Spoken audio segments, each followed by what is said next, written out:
This is breaking news from the Las Vegas Review-Journal. Sponsored by Michael Gaughan's South Point Hotel, Casino, and Spa. They've earned their way, we've earned our way, so like I said, looking forward to getting going. We'll use these 3 days or 2 days, whatever it is here, and rest up, and then, like I said, focus on a new opponent.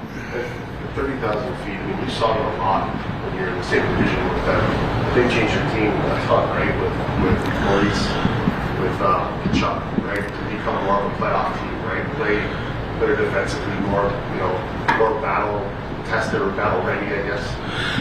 One of the big differences style is rush versus ozone and forecheck. How to create offense.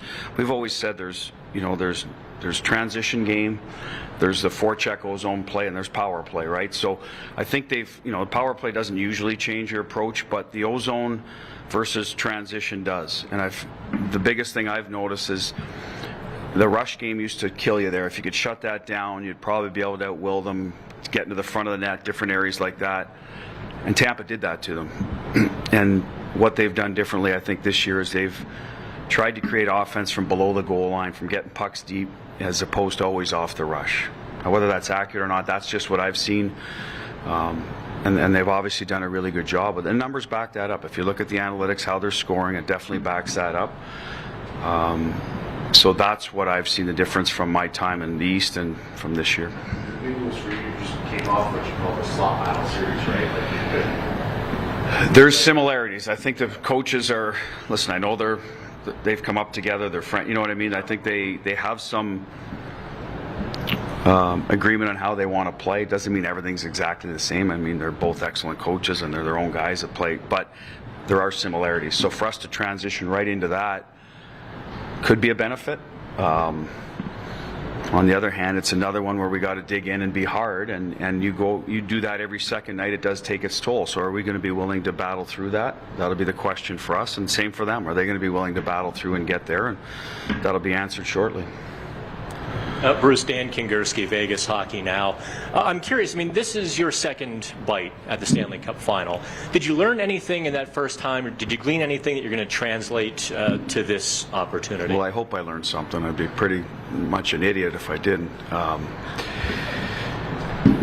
Which, actually, to get away from your question for a second on that thought is, I wanted to actually apologize to Arizona. I made a comment after Game 5 the other day, and it wasn't intended to be that way, and I brought them into this, and I should never have. I reached out to Bill Armstrong, so I wanted to and John Ferguson, apologize for that. It was disrespectful. It was a dumb thing to say about puck management, to bring in another team, and again, they play hard, had played us hard every night, so I wanted to put that out there. And getting back on track now, yes, you learn how to manage your time. You learn the ups and downs, the demands of the final. Everybody's there, and it's outside influences as well as the hockey people as well. And I think those are the things you have to manage when you get to the final. And I think we do should use our advantage that we may have with Martinez and Pietrangelo, Barbashev, Stevenson, Kessel, quick guys that have been there and know what it's about. So we have to make sure we tap into that.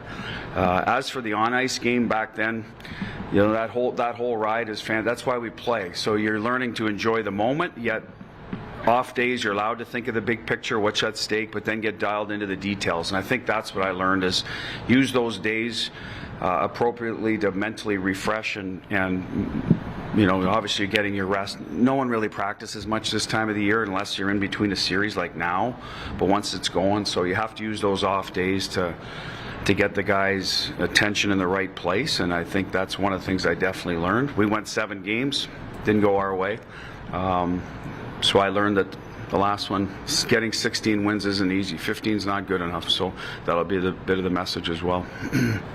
Are they the best team at getting to the front of the net that you've played in this playoffs? Well, I can better answer that obviously once we start playing them, but it's funny, Winnipeg was a long time ago, right? So you start thinking back. I suspect they probably will be. That's why they've advanced. That'd be my guess, and that's how we're going to game plan it, that they will be the toughest to box out and get under sticks. As I said, because they've changed their game, they've really bought into it, and they've had success. When you have success at something, you're really going to go to it. So, again, as the series goes on, I'll be able to answer that better. But Edmonton was more of a rush with McDavid. How can you not be? He backs everyone off, power play. But they still got to the net when they were effective.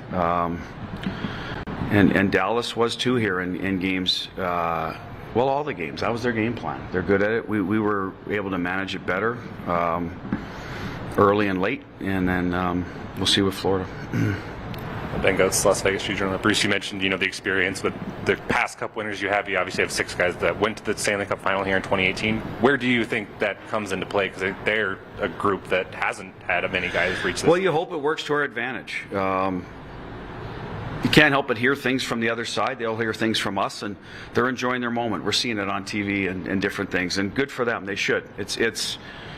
It's tough to get there, and if you have a little downtime, you use that as you see fit. And every team will do it differently, and they've got 2 teams in that market that are going to the final, so that there's a bit of that energy in their market. I've been there in Boston where the Celtics and the Bruins were both there at the same time, and it's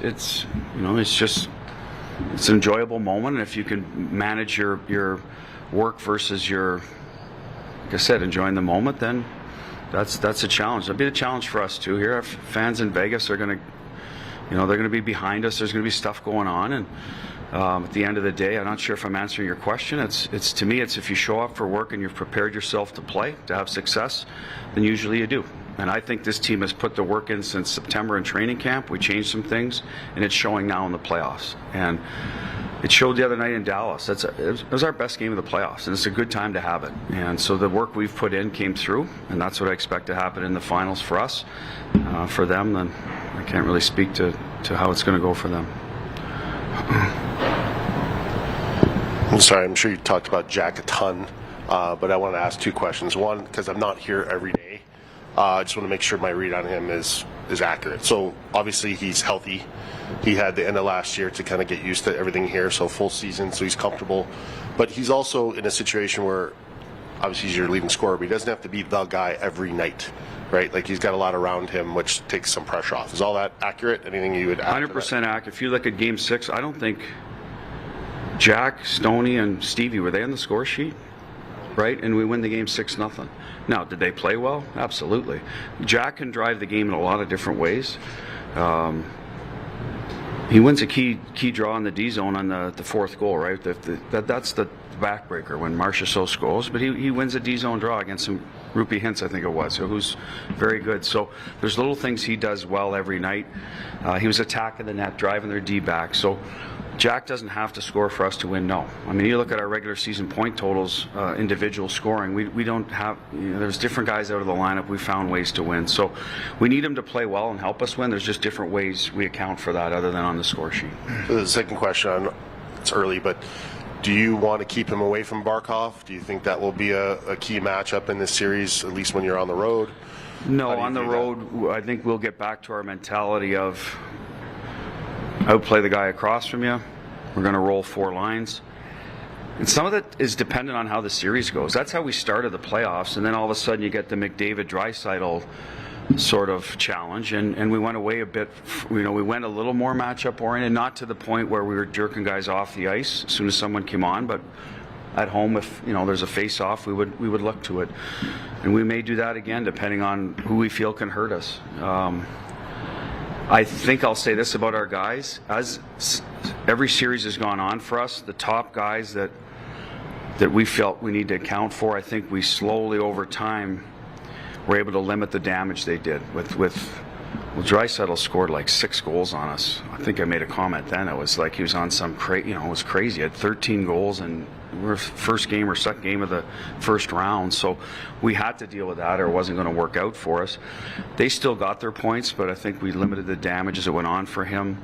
Hintz, the same thing. I think over time we found a way to keep him a little more in check. And sometimes there's the frustration level for the other player as well. So we'll do that accordingly. Whoever does the damage for him right now, I mean, listen, it's Tkachuk doing a lot of damage. So we'll have to account for that. But then maybe the other guys step up that we have to look at a matchup. So I can't answer any matchups right now. I really can't. We have an idea who we'd like to play against early on. We're at home. We have that luxury of going to that route if we want to. But let's let it play out first and see how it goes. And I think as a staff and as a team, we've done a good job of checking the players and taking certain players away from what they want to do as the series has gone on. That's why we're still playing. Ron Futrell from 8 News Now. How do you deal with the long delays in the playoffs? You've got 9 days. You had to deal with that. We had 10 or 11. Well in Boston. It was a challenge for us. We ended up trying to find ways to, looking back, we actually had a scrimmage, like we had our sort of guys from Providence, and we had tried to simulate a game, played at night. Who knows, at the end of the day, we lost in Game 7, so I think whatever either team did was kind of got washed away and the series played out. We won Game 1 back then with 11 days off. So I don't know if there's a right or wrong answer. I like the break we have because it's aligned with every break we've had in the series, right? I think we've had 5 or 6 from the end of the regular season going into Winnipeg to Edmonton to now. So our guys have kind of developed a routine. We travel back, we have a day off, we have 2 good days of practice, we get going. So I can only speak to us. I think it will work out well for us in that regard. I still think rest is always good at this time of the year, and I think Florida would say that. How they've used those other days to keep their competitive edge, we'll find out early in the series, right? So that'll be their challenge. And ours are right in front of us as well. But I like the time we'll have had off, and we'll see how it plays out. Bruce, the fourth line seems to come up big in big moments. I mean, you've asked them to do a lot this season. How big will they be in this series against Florida? Well, we put them back together, and they certainly showed that they wanted to be back together. And I think they're going to have to be an important part of our team, just like they have all year. How big a part, again, until it plays out, but they're going to get their opportunity to get in there and forecheck and put pressure on the Dean. I think it's one thing our team's done really well, to put teams on their heels. We made Heiskanen go back and get it, took out a little bit maybe of his offensive game. We tried to do the same with Bouchard and Nurse and those guys, and Morrissey early on, who happened to get injured, unfortunately, for Winnipeg. But we'll do the same against the Montours that want to get up the ice. If you can make D break pucks out over and over and over, I think it wears on. And it's not just the D, it wears on the forwards. They're not getting the pucks in good spots. Now they're stuck playing in their own end. That frustrates offensive forwards. So there's that part of it too, and that'll be the challenge, and that line's really good at that. And they're physical and they're big. They get in the way. And we'll need that. Because, Florida's they can be a belligerent team as well. So you might see a little bit of belligerence, if for lack of a better term, in this series, and hopefully we out-belligerence them in the end. Out of Las Vegas Review-Journal, Bruce, a lot has been said about Marchessault as a teammate, what Jonathan Marchessault brings to the room, to the practice rink. As you've gotten to know him and see him, was there kind of a moment where you realized just kind of what he means and what he brings to the team in that regard? Yeah, he's a guy at first you're trying to get to know, because he is a guy that's worked hard to get to here. All right, there's no easy road for Jonathan, so he's earned it. And then you hear his voice a lot. So he's a guy that has personality in the room. I've had a lot of meetings with Marshy because of my goal, and I told him, we're going to try to get you to be a 200-foot player without taking away your ability to score goals. And we've had to meet halfway a lot in that, because he has a certain style that's been successful for him, and I just said before, to me that's a bit of the accountability piece as a 200-foot. If you're going to be good and play in June, which we are, you have to be good at that, which he is. What is he, plus 10 or 11 in the playoffs? Now some of that's because of the offense, but he's doing his part, and so he's done a great job with that. So I don't know, probably halfway through the year, and we've had a few back and forth, and that's okay. I think it's perfectly fine for players and coaches to speak their minds, and then as long as you end up in the same place at the end, which is what's good for the team. So like I said, I can't say enough about him. He scored huge goals for us in the playoffs and has earned them. He wasn't scoring early on, but he got to the dirty area and got rewarded. And it started in Edmonton, and it's just snowballed since there. So good for him.